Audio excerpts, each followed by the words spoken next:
안녕하십니까. 간기국교 이주입니다. 이번 시간은 주택법과 관련된 사항으로 142페이지의 부대시설 등에 관한 사항을 함께 보도록 하겠습니다. 주택단지에는 주택단지의 기능을 유지하기 위한 필수시설인 부대시설과 주민의 후생복리를 향상시키기 위한 복리시설을 각각 설치하도록 되어 있습니다.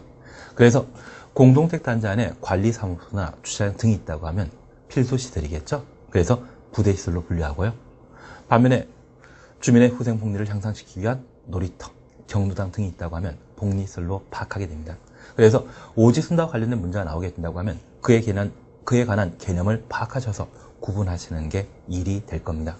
그리고 이와 비교되는 것으로서 간선시설을 우리가 볼 수 있는데, 여기 간선시설은 15회 때 기입형 문제로 시험에 출제한 것입니다.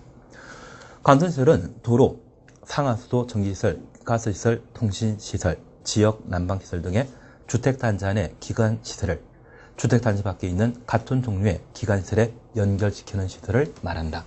그래서 사업체가 공동체를 건설하게 된다고 하면 이 단지 안의 건축물에는 전기, 수도 등의 시설을 설치하게 됩니다. 이런 시설은 단지 외부의 전기, 수도 시설과 연결되어야만 제대로 전기, 수도가 공급될 수 있겠죠. 그러면 1번, 2번, 3번 중에 가장 먼저 설치되어 있는 것은 3번입니다. 이미 설치됐다 해서 기관시설이라 표현할 수 있고요. 그리고 1번과 2번 중에 먼저 설치되어 있는 것은 1번 시설이 되게 됩니다. 그래서 기관시설과 기관시설을 연결하는 사이 시설을 간선시설이라 표현하게 되는 겁니다. 그러면 공동택단지 안에 진입하기 위한 진입도로가 있는데요. 그 진입도로는 주택단지 안의 도로와 단지 외부의 도로를 연결하는 수단이 됩니다. 이 진입도로는 부대시설이다, 간선시설이다. 간선시설이죠. 반면에 단지 안의 도로는 부대시설로 파악하게 될 겁니다. 그런 구분을 시험에 묻는 것이 이쪽의 출제 형태인데, 어차피 얘가 15회 때 시험에 출제되었다고 하면 16회 때는 안 나왔습니다. 이와 관련된 사항으로 객관식에 관한 문제가 출제되게 된다고 하면 그 한 유형이 바로 진입도로가 됩니다. 진입도로는 부대시설이다, 간선시설이다, 간선시설이다. 그걸 구분해 놓습니다. 그리고 5번 리모델링입니다.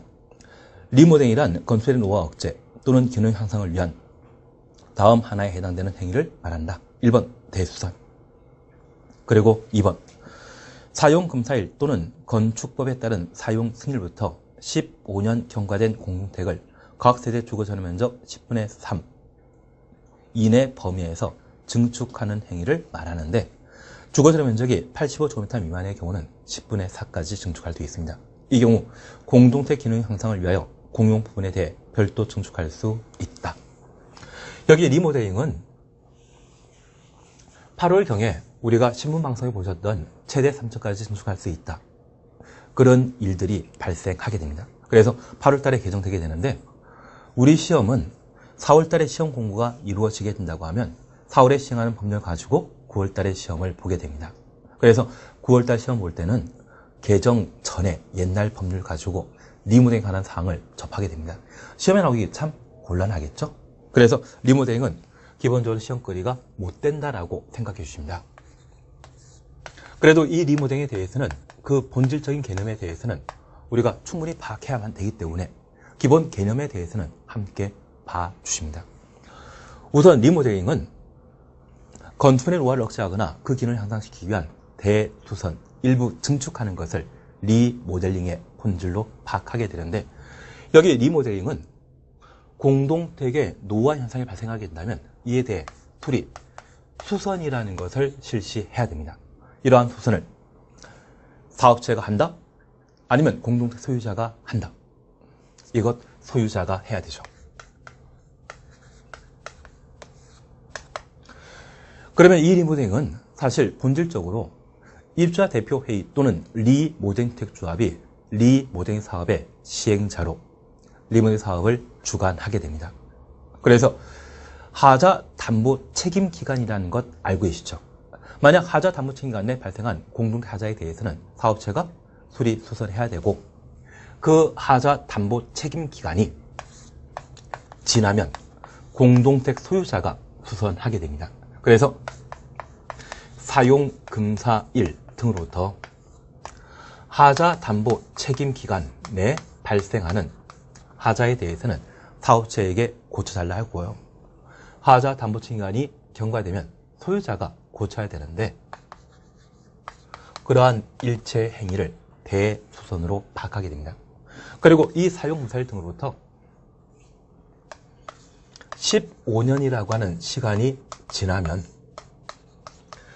대수선은 리모델링 당연히 할 수 있습니다. 그리고 추가적으로 무엇을? 증축하는 리모델링 사업을 시행하게 됩니다. 그래서 하자 담보 층간이 경과되게 되면 소유자가 그 비용 들여 대수선할 수 있고요.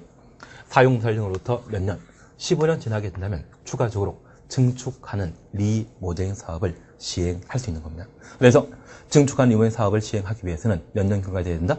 15년 경과돼야 된다. 그리고 이렇게 증축하게 된다면 공동택에는 전유 부분과 공용 부분으로 각각 구분하게 되는데 이 전유 부분에 대해서는 원칙적으로 10분의 3 이내까지 증축할 수 있고 주거지로 면적이 85제곱미터 미만인 경우에는 10분의 4까지 증축할 수 있습니다. 그래서 공동택 리모델링 시에 최대 증축 가능한 범위 찾으라고 하면 40%라 하고 원칙적으로 증축할 수 있는 것은 30%까지 증축할 수 있는 겁니다. 그리고 공용 부분에 대해서는 이러한 구분과 관계없이 별도 증축 가능한데 공용 부분은 30%의 범위 제한 안 받게 된다는 것을 살펴주셔야 됩니다. 그리고 최근 법을 개정하여 리모델링 시에 세대수를 늘릴 수 있도록 허용하게 되는데 종전의 리모델링 사업은 1대1 리모델링 사업을 원칙으로 하고 예외적으로 세대수를 증가시킬 수 있습니다. 그래서 3 보시게 되면 이후에 따른 각 세대의 증축 가능한 면적을 합산한 면적 범위에서 기존 세대수의 10분의 1 이내로 세대수를 증가하는 증축 행위 할 수 있습니다. 그래서 8월달에 개정하게 된다고 하면 이때는 15%까지 증축할 수 있다고 허용하고 그리고 현재는 수평 증축과 별도의 동을 증축하거나 세대 분할하는 리모델링 사업만 가능한데 수직 증축도 가능하게 됩니다. 그래서 현행법에서는 수직 증축 된다 안 된다? 안 된다라는 것 기억해 놓으시는데 현재 세대수를 증가하게 된다고 하면 얼마까지? 총 세대수의 10분의 1, 10% 범위 내 세대수 증가하는 리모델링 사업을 각각 시행할 수 있습니다. 그래서 우리는 리모델링과 관련되어 본질이 대수선하거나 일부 증축하는 것을 말하며 일부 증축하기 위해서는 사용검사일 등으로부터 몇 년, 15년 경과돼야 된다. 전유 부분에 대한 최대 증축 가능한 면적과 원칙적인 증축 범위를 각각 구분해 주시는 게 여기에 내용이 되게 됩니다. 리모델링만큼은 꼭 한번 살펴놓습니다. 그리고 6. 사업주체, 주택건설 사업을 시행하는 자를 말하고요. 다음 페이지에는 주택조합에 관한 사항으로 지역주택조합과 지상주택조합, 리모델링 주택조합으로 각각 구분하게 되는데 주택건설 경기를 활성화시키기 위해 종전에는 동일한 시군에 거주하는 자만 동일한 시군의 주택조합원이 될 수 있던 것을 이번에 권역별로 개정하게 되었습니다. 그래서 서울, 인천, 경기도에 거주하는 분들은 그 시도에 해당되는 지역주택조합의 구성원이 될 수 있고 대전, 충청, 남도, 세종특별시 이러한 것들도 마찬가지입니다. 그래서 지역주택조합에 있어서는 현재 권역별로 지역주택조합의 결성이 가능한 것으로 파악하게 됩니다. 그리고 직장주택조합과 리모델링 주택조합으로 현재 구분하게 되는데 가끔 우리가 재건축조합, 재개발조합이란 말을 들어본 적이 있는데 이 재건축 재개발조합은 도시 및 주거환경정비법상의 조합으로서 주택법의 주택조합과 관계없는 것으로 파악해 놓습니다. 그리고 입주자에 관한 구분 충분히 할 수 있죠. 그리고 입주자 등이라고 하면 입주자와 사용자를 통칭한 표현으로 파악하고 있습니다. 그리고 5번 관리처에는 자치관리 시에 관리사무장, 위탁관리 시에 주택관리업자, 관리 업무 인계하기 전에 사업주체, 임대사업자를 각각 두게 됩니다. 그런데 이 관리처의 범위와 관련되어 종전에 입주자 대표회의를 관리처 아닌 자로 틀린 정답을 많이 만들었는데 올해부터는 조금 상황 달렸습니다. 6번에 주택임대관리업 찾으셨죠? 주택임대관리업자는 현재 관리처가 아닙니다. 주택관리업자는 관리처이지만 주택임대관리업자는 관리처 이단이다. 아니라는 것을 다시 한번 살펴놓습니다. 그러면 이 주택임대관리업은 올해 신설된